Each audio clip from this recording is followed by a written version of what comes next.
Jewish communities around the world are preparing for Hanukkah, the Festival of Lights. It's one of the oldest traditions in the world. Across America, though, there is a conversation in Jewish communities how to face the rise in anti-Semitic speech and, in some cases, anti-Semitic action. Hanukkah is a very visible time for Jewish communities, so it can be a balancing act of safety and of worship. For perspective on that balance, we spoke with two of Boise's rabbis, and they explained the lesson and tradition of Hanukkah is the perfect avenue to discuss the harsh realities of anti-Semitism. Light in a time of darkness, hope in a time of a lot of despair, unity in a time of a lot of polarization. As Jewish communities prepare for Hanukkah in a few days, rabbis like Boise's Dan Fink note the significance of the Festival of Light in the face of rising anti-Semitism. Anti-Semitism has often been described as the world's oldest hatred, and I would love to live in a world where we could look back and say, oh, that was ancient history. And, you know, in a lot of ways, there were times when I was growing up and over my adult life when I thought we were really seriously moving in that direction. And one of the things that's been hard in the last few years as we've seen this increase in anti-Semitism, a rise, large rise in anti-Semitic incidents, it's discouraging because really, again, for most of my life, things seem to be moving in the other direction. Things seem to be getting better. You train like you fight like you train. A sign of the serious rise in anti-Semitism, the fact that synagogues throughout the country need men like Roy Ledesma. He runs the security operation and is the executive director for Congregation Ahavath Beth Israel in Boise. The synagogue has faced veiled and direct threats in recent months, but Roy's military and security background has been a major help on that front. A lot of the my colleagues around the country, when they find out my background, they ask, hey, can I have your training plan? Can I have, you know, what did you do? And so I share because I don't want to play. I have a secret. The history of the Jews has kind of taught us that anti-Semitism is not caused by Jews, but we do have a responsibility and an opportunity to fight back. Rabbi Mendel Lifshitz runs the Chabad Lubavitch of Idaho, and he is set to help host the state Hanukkah celebration at the Capitol next week. We are tremendously honored and touched that the leadership of our communities will be there. Governor Brad Little is going to participate. The mayor is going to participate. We're going to have all types of dignitaries and a cross-section of the community that comes together. And to us, there's no greater way to say that we are better than this and we are greater than this than having all of us come together.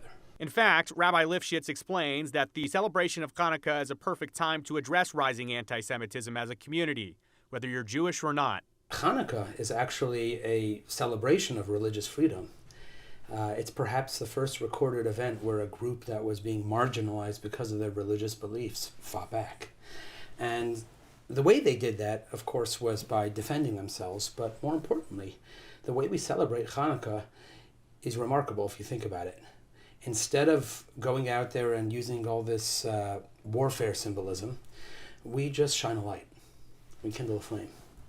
And that light is done at night in the darkness. And it teaches us a powerful lesson that if we want to improve this world, it's by increasing light. In the midst of rising anti-Semitism in this country, the message I want to take is that we can't let the anti-Semites win. You know, if we are afraid to be Jewish, if we cower, if we seek to hide who we are, we give them a kind of victory. When we live with integrity, when we celebrate, when we create light in a time of darkness, we make the world better for ourselves and we make the world better for the world at large. A theme of Hanukkah, Rabbi Lifshitz says, that light can do so much. a little light dispels a lot of darkness. If you go into a room and it's very dark, you don't need a megawatt light bulb in order to change the dynamics of that room. You just need a small candle. In fact, that small candle, you put it outside in broad daylight, it seems insignificant. But when you put it in darkness, it suddenly illuminates. And so the message of Hanukkah really is that each and every one of us, we should never underestimate the power of goodness that we contain within us. That little reservoir of light, of soulfulness, of beauty that we can share with the world. Just light one candle. That's really the message of Hanukkah. And by lighting one candle, there is a disproportionate amount of darkness that will be dispelled because of that light.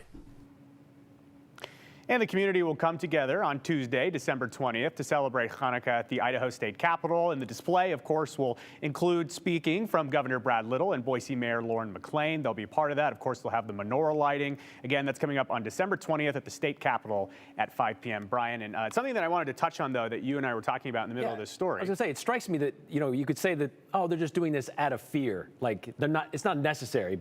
But these preparations and this, I guess, security is based on fact. And let's be very clear here. The community here in Boise, across the United States, really this is an international situation. There are very real threats of anti-Semitism, including in our own community. Yeah. So when they bring in security and they talk about security like they do at the Beth Israel, it's not because they're just out of an abundance of caution. They work with Boise Police. They work with the ADL. They work with the FBI. There are veiled and direct threats to people in our community, whether you know it or not. These are people that are targeted by people here and abroad.